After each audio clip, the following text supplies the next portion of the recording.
Hey, today I'm talking about 3 completely random movies because that's the vibe I was in. The names of those 3 movies are The Sting, which is really good, Dirty Pretty Things, and Withnail and I.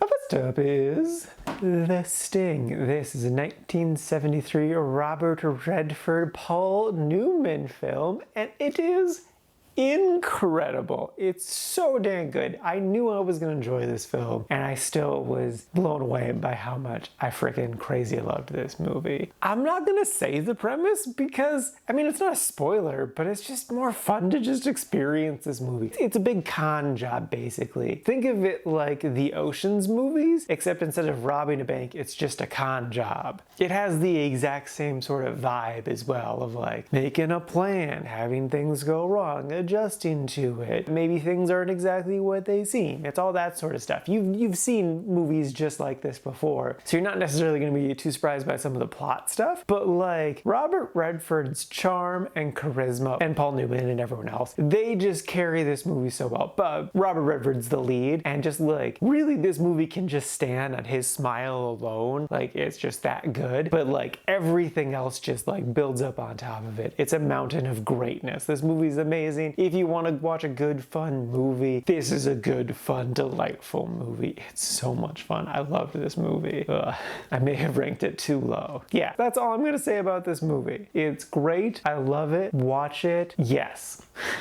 Next up is Dirty Pretty Things. This is a 2002 British movie featuring the French actress Audrey Tautou, which is the whole reason I watched it. But the basic premise is this illegal immigrant in the UK is basically just trying to survive. And that's really it. There is a plot, but I kind of don't want to say a lot because it's sort of a mystery. They take their time to explain stuff, and that adds to the overall tension of the movie, because really this movie is a drama thriller, and the thriller stuff works really, really well. I really have no complaints about this movie. The only reason it's not in the really liked category is just because I didn't really connect to it, but it is overall really solid. I would definitely recommend this movie if you want just like a good, solid thriller drama of a film. I will say it definitely has like the early to mid 2000s aesthetic of British films. Like I'm kind of surprised that I recognize that aesthetic, but it definitely feels like very of its time in its look. I don't count that against the movie. I like that aesthetic. It just is of its time, and that's fine.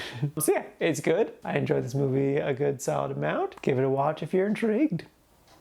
And lastly is Withnail and I. I don't know if that's actually how you say the name of this movie. I'm just gonna go with it because I don't really care, because spoilers, I didn't like this movie. So this movie stars Richard E. Grant. He's the whole reason I watched it. When I watched Gosford Park the other day, I realized I've barely seen any of his films, and this is supposed to be his best film. So I was like, all right, let's watch this. And it didn't work for me. So the premise is this is a dark comedy, and it's about these 2 men in their late 20s, early 30s who are out of work actors. One of them is an alcoholic, and they're just kind of faffing about. Now, like I said, this is a comedy, and I could totally tell when jokes were happening, but I just did not laugh at all. I didn't find things even kind of amusing. And actually, once they introduced the gay uncle and had him sexually harass one of the main characters, I was just like, yeah, no, I don't like this. This is gross. What are you doing, movie? Ugh.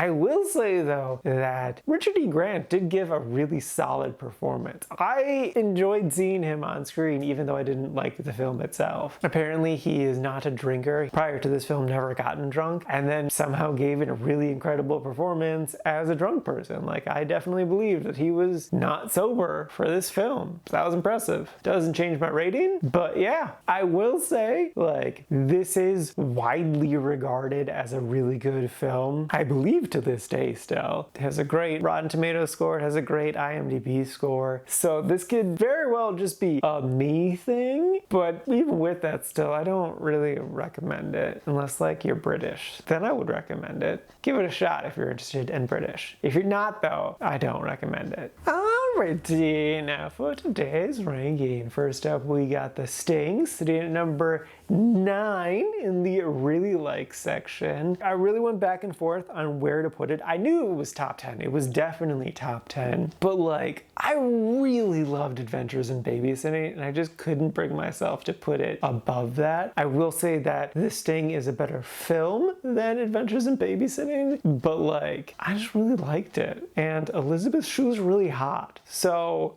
yeah, I'll say it. Elizabeth Shue is more hot than prime pickings Robert Redford. Robert Redford is gorgeous, especially in this movie, but Elizabeth Shue in Adventures in Babysitting is more pretty than Robert Redford was in The Sting. Hot take. And then after that is Dirty Pretty Things, sitting at number 42 in the quite like section. And then bringing up the rear, rightfully so, is Withnail and I, sitting at number 99 in the didn't like category. And this is out of a total of 102 old movies so far this year.